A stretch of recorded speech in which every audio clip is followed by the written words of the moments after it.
most accurate forecast from the First Coast News Weather Team, sponsored by AC Designs.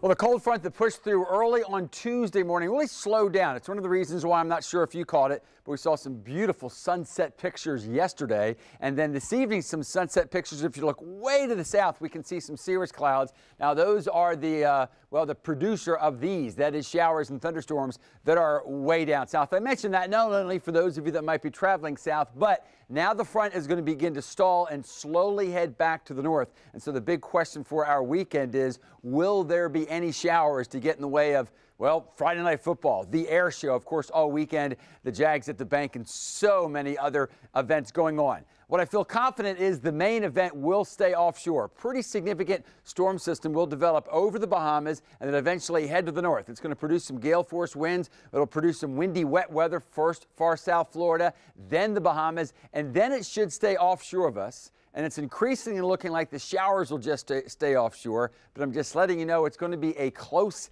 event. So far, leaning on the dry side, but again, also always reminded, this is still the inexact nature of meteorology. So let's start with what I feel confident about. We talked about this on Thursday. Cold enough for even some frost. For those of you out to the west and northwest of downtown Jacksonville, I have Lake City here, but really everybody out from far west side, out toward areas near Highway 301, toward the Swanee, up toward the Okefenokee. Cold enough for some frost, but then we'll all rebound. Temperatures near 70. Out around the beaches from Mayport on down to Crescent Beach, temperatures actually early in the morning will barely drop below 50 because of that warmer ocean. Although the ocean temperature has dropped, still sitting at 74 degrees. That's a pretty big influence on the morning lows for those of you close to the coast. In fact, even on the coast, despite the chilly northerly breeze, although notice on Thursday not as windy as it was during our Wednesday, temperatures there will make it to 70. We're still following the tides because although the St. John's for the most part is back in its banks, it's still pretty high, especially for those of you over Putnam County. So there you see the high tide at the beach.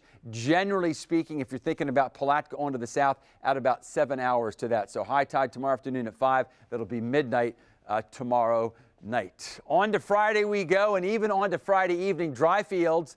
Seasonably cool during the morning, afternoon high of 74 degrees with the northeast breeze, and then the moderation continues. On Saturday, looks good for the Angels, really looks good for the whole air show.